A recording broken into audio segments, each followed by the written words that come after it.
Turning to the office, he addressed everyone. If anyone else here thinks this kind of behavior is acceptable, you're free to leave. We don't tolerate racism or harassment in this company. The weight of his words settled over the room. The young woman's eyes filled with relief. She had been heard. Justice had finally been served. The employees exchanged glances, some nodding in quiet approval, others looking stunned that someone had finally taken a stand. Derek, now speechless, clenched his fists before grabbing his things and storming out. His reign of intimidation was over. Ethan exhaled, the tension in the room finally lifting. He turned back to the young woman, offering her a reassuring nod. "You're not alone," he said gently. "Things are going to change." And for the first time in a long time, she believed it. Lessons learned from this story. Leadership is not just about power. It's about responsibility. Back-end index pointing right, a true leader doesn't just focus on profits or polished reports. They care about people, protect values, and shape company culture. Ethan proved that actions speak louder than words. Injustice and harassment thrive in silence. Back-end index pointing right, if Ethan hadn't gone undercover, he would have never witnessed the toxic reality his employees were facing. A collective silence enables a toxic workplace. We must have the courage to speak up and demand change. Everyone deserves a safe and respectful workplace. Back-end index pointing right, no one should suffer discrimination or harassment because of their race, gender, or position. A truly successful company is not just about revenue. It's about making employees feel valued, protected, and respected. A single action can change an entire system. Back-end index pointing right, Ethan didn't just fire a bad manager. He transformed his company's culture. This proves that anyone can spark change, as long as they have the courage to act. Powerful message from this story. Never accept injustice as a normal part of life. Be brave enough to stand up for what's right. If you see someone being mistreated, speak up. Leadership is not about a title. It's a mindset. You don't have to be a CEO to create change. Even small actions can make a big difference. No one should feel isolated in their workplace. A company only truly succeeds when every employee feels safe, heard, and respected. This story is a powerful lesson about leadership and responsibility. Ethan didn't just help one employee. He transformed an entire company. It proves that big changes always start with small actions. Today's world needs more leaders like Ethan. People who listen, face the truth, and take action for fairness. If each of us had the courage to speak up and stand up for what's right, we could create a more just and compassionate world. Ethan didn't stop there. He knew firing one person wasn't enough. The company needed systemic change, and it started with him. He immediately launched an internal review, ensuring that no other employees were suffering in silence. This story teaches us a valuable lesson. Lightbulb leadership isn't just about profits. It's about people. A real leader steps up when something is wrong and takes action. Lightbulb toxic workplaces thrive when good people stay silent. We must all have the courage to speak up when we see injustice. Lightbulb, everyone deserves respect and dignity at work. No job should ever come at the cost of someone's well-being. If this story inspired you, subscribe to our channel for more real-life stories that uncover powerful lessons. Don't forget to like, share, and comment. You never know who might need to hear this today. Rocket, hit that subscribe button now. Let's build a world where fairness and respect aren't just expectations. They're the standard. Lightbulb, if this story inspired you, don't forget to like, share, and subscribe to Toch Story. Pushpin, hit the subscribe button to receive new videos filled with meaningful, inspiring, and impactful real-life stories. Fire Toch Story, where every story teaches a valuable lesson. Rocket Bell. Undercover CEO walks into his own office, stops cold when he hears an employee crying at their desk. Ethan Reynolds had always taken pride in being an accessible and hands-on leader, despite his high-ranking position as CEO of his company. While he spent most of his days in board meetings and overseeing strategic growth, today he wanted to do something different. Instead of relying on polished reports and filtered updates, Ethan decided to see things firsthand, to walk into his company unnoticed and witness the real, everyday lives of his employees. What he discovered that day was something that shook him to his core. Stay tuned for this powerful story, and if you find value in it, don't forget to like, comment, and subscribe to our channel for more real-life lessons that inspire change. Undercover.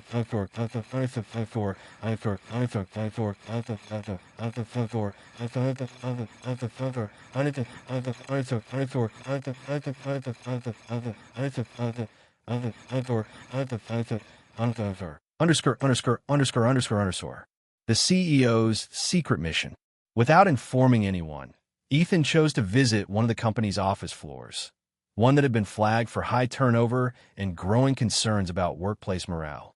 He didn't want anyone to adjust their behavior because they knew he was coming. Instead of his usual tailored suits, he dressed casually in jeans and a simple shirt, blending in as any regular employee. He even used a side entrance to avoid security and quietly stepped into the workspace. At first glance, everything seemed normal. Employees were working, quietly conversing, moving through their tasks as usual. But something about the atmosphere felt off. He noticed some employees looking tense, their expressions filled with quiet stress. Ethan's instincts told him there was more to uncover. As he walked past rows of cubicles, he suddenly heard it, the soft but unmistakable sound of someone crying. His heart sank. The sound drew him toward the farthest corner of the office, a space that seemed slightly removed from the bustling main floor. The deeper he walked into the section, the heavier the air felt. Something was very wrong here. He turned a corner and found the source. A young woman hunched at her desk, her face buried in her hands. Her shoulders trembled as quiet sobs escaped her, though she was clearly trying to keep herself composed. The office around her carried on as though nothing was happening, employees absorbed in their work or too accustomed to the atmosphere to notice. Ethan scanned the space carefully. Nearby desks had stacks of unfinished paperwork, computers with half-written emails, and post-it notes filled with stressed reminders. The work environment didn't just feel pressured, it was pressured. Something deeper was at play. He took a moment to observe her surroundings. There were subtle signs of distress. A coffee mug with a trembling handprint, crumpled tissues shoved into the corner of her desk, a mouse that seemed barely used, as though she had been too emotionally drained to continue working. It was evident that this wasn't just one bad day. This was the result of many bad days stacked together. Ethan's heart tightened. He had walked in hoping to find insight into his company's culture. He hadn't expected to find someone on the verge of breaking. He knew immediately this wasn't just about stress or workplace burnout. Something was deeply wrong. He took a deep breath, mentally preparing himself.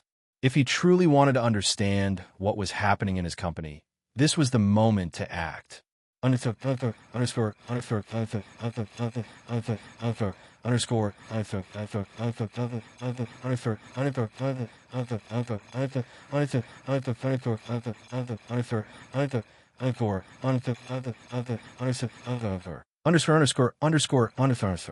A heartbreaking revelation. Approaching gently, Ethan cleared his throat softly to avoid startling her. She quickly wiped her face, trying to compose herself. Her hands shook slightly as she grabbed a tissue from her desk, dabbing at her eyes before taking a deep breath, as though trying to will herself back to normal. "Hey, are you okay?"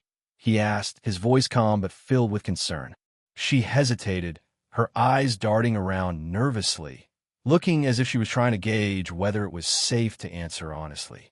For a moment, she considered brushing it off, but the exhaustion in her expression said it all. She had been carrying this weight for too long. "I'm fine," she whispered, but her trembling hands betrayed her words. She let out a shaky exhale, gripping the edge of her desk as if it were the only thing keeping her steady. Ethan didn't press. Instead, he sat down beside her, making it clear he was there to listen. "Work can be overwhelming sometimes," he said gently. "But if something's wrong, you don't have to go through it alone." Her composure finally broke. With a deep sigh, she lowered her voice and confessed, "It's not just work. It's him." Ethan felt his stomach tighten. He could see it in her eyes. This was more than just a stressful workload or a difficult assignment. There was fear behind her expression, the kind that only builds up after countless painful experiences. As she spoke, the truth unraveled. Her manager, Derek, a man known for his aggressive leadership, had been relentlessly targeting her, belittling her in front of others, making inappropriate comments, and using racial slurs to make her feel unwelcome. He had isolated her, made her doubt herself, and ensured that she always felt like an outsider in her own workplace. He says, "I'm not qualified, that I'll never fit in here," she admitted, her voice barely above a whisper.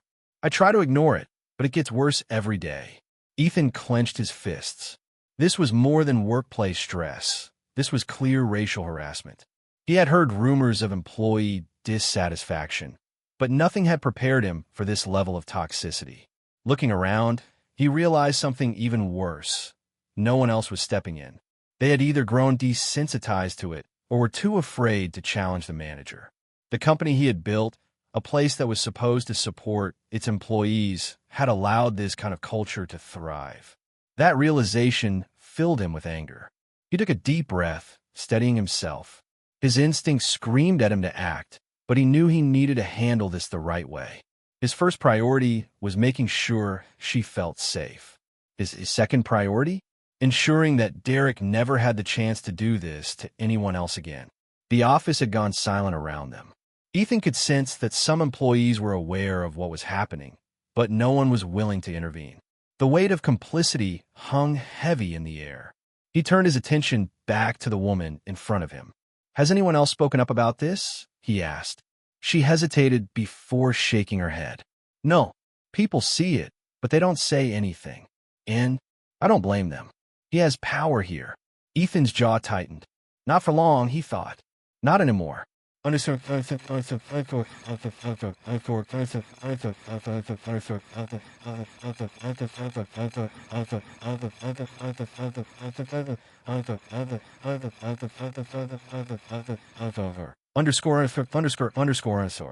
The moment of truth. Before Ethan could process his next move, the manager himself appeared.